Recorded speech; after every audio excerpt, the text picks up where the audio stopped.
It's a bit of a tongue twister, isn't it? Our acronym, the AfCFTA. We really should be called the AfCFTA.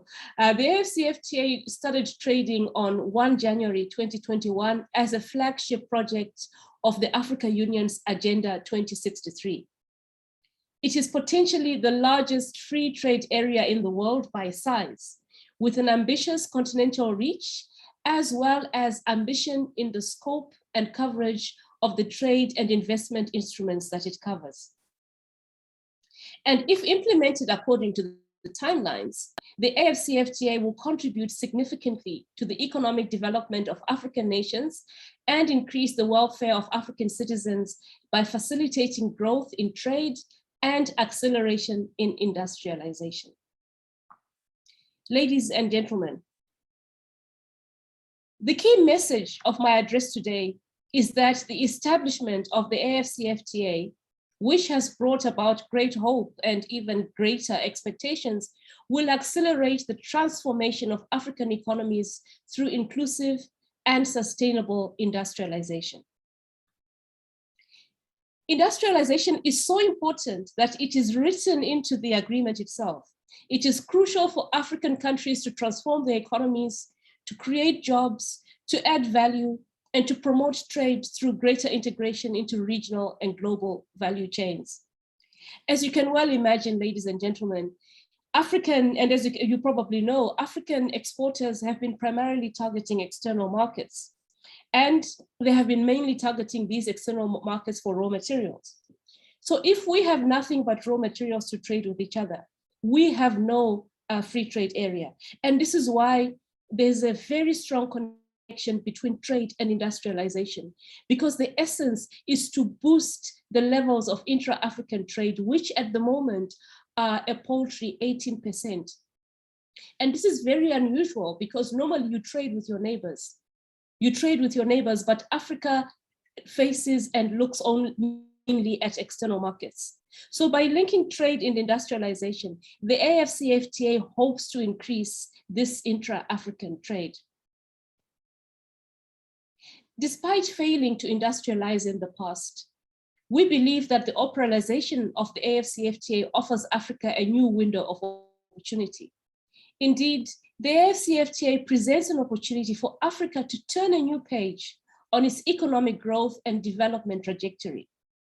This is an opportunity that is unprecedented. In fact, it is the case that since the end of colonialism, Africa has not had such a big opportunity. And I have said this before, and I will repeat it here. The AfCFTA is the unfinished business of colonization. It is the economic decolonization of the African continent. At the AfCFTA, we believe that the oil and gas sector can benefit greatly from the opportunities presented by the AfCFTA. His Excellency, the Secretary General, had the pleasure of speaking recently at the Africa Oil Week in Dubai, where he emphasized the role of oil and gas as an important economic driver on the African continent. As you know more than me, oil remains a primary driver for the economy in producing countries, and its vast resources may launch other African nations as new producers. And natural gas has also shown its potential reserves, which exceeded 15 trillion cubic meters. Ladies and gentlemen, the sizable oil discoveries made over recent years have further positioned the continent as the next and perhaps final frontier for hydrocarbon exploration.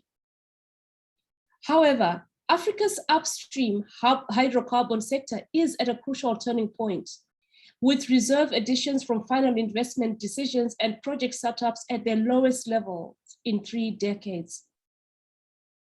Planned capital expenditure in 2020 to 2021 is reported to have decreased from 90 billion pre-COVID to 60 billion now, and this is in US dollars.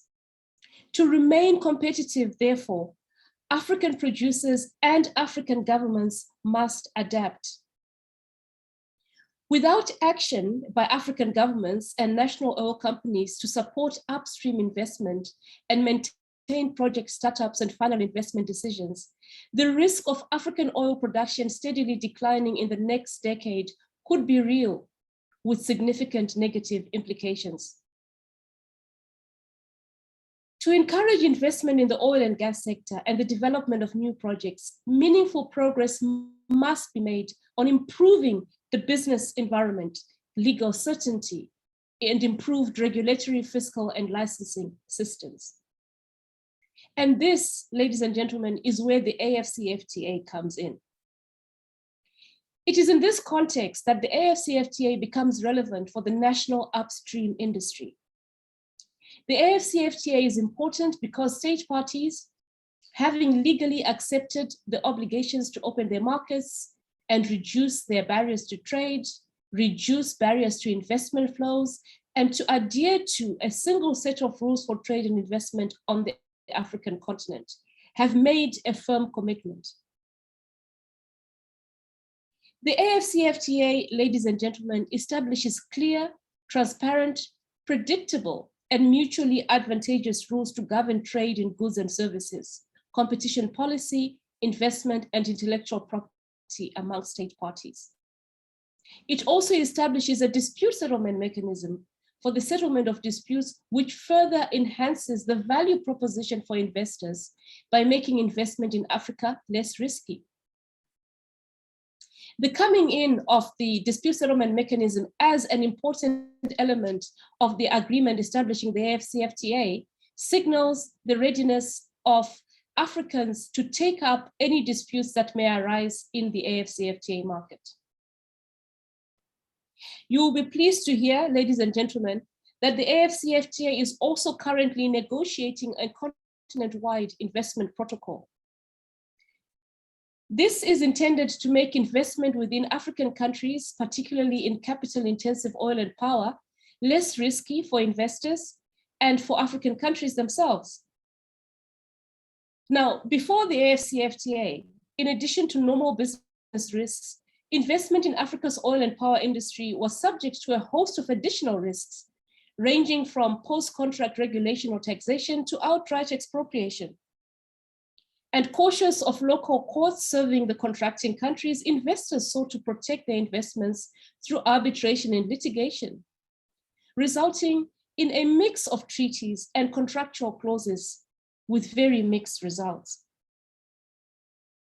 So one of the industries that can benefit from the AfCFTA renewed focus on legal certainty and security is the energy sector, both the traditional oil and gas operators, as well as the growing number of renewable enterprises. Prosper mentioned earlier COP in 26 in Glasgow. Like the rest of the world, and as recently confirmed in Glasgow, Africa is embarking on an energy transition. However, with oil and gas and mineral resources accounting for more than 75% of the continent's exports, and with the potential growth for oil in gas and high, it will still have a role to play in the short and medium term. Trade barriers such as high import tariffs have left many African countries vulnerable to the international market, which resells resources at higher prices. And I mentioned that African trade accounts for 18% intra-African trade.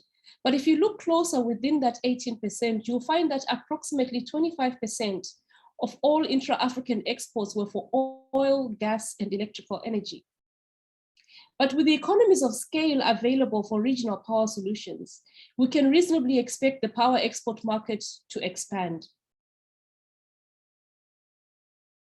Ladies and gentlemen, distinguished colleagues, the AfCFTA will standardize trade rules and regulations. It will cut red tape and it will ease trade facilitation. In this way, the AfCFTA will simplify the process for state parties to trade with each other by standardizing rules. The establishment of the AfCFTA will therefore help to spur inter- and intra-African trade in petroleum products. And importantly, it will address the so-called spaghetti ball effect of overlapping trade agreements with different rules of origin, which increase trade costs for operators. And I'm very pleased to hear that there will be a session discussing the rules of origins, which you will be pleased to hear are almost in the stage of finalization. And with the AfCFTA, there is more clarity about the mechanisms required for boosting intra-African trade as part of governance improvement effort. It is also important to acknowledge that the AfCFTA is providing impetus for a range of other initiatives, such as a continent-wide payment system and a facility to support adjustment and loss of revenue from tariff reductions. These related initiatives can only provide support to make the AfCFTA work. Ladies and gentlemen, I want to conclude by sharing with you a UN prediction that by 2050, there will be 2.5 billion Africans, not only 1/4 of the global population, but also the youngest population on the globe. Africa is expected to be the world's fastest urbanizing region. And by 2045, it will have a larger urban population than China or India. The rate and scale of urbanization will be transformative and could make African consumers more connected to the global market and to each other. The AfCFTA therefore presents Africa as a demographically attractive investment destination, a continent-wide free trade area that will become a single market, and we hope by 2063, a customs union. So the AfCFTA proposes a new way for African countries to do business with each other and a new way for the world to do business with Africa. In conclusion, ladies and gentlemen, Africa's oil and gas sector is a key part of the African shared and connected intercontinental economy that we want to build to create the Africa we want. Thank you very much.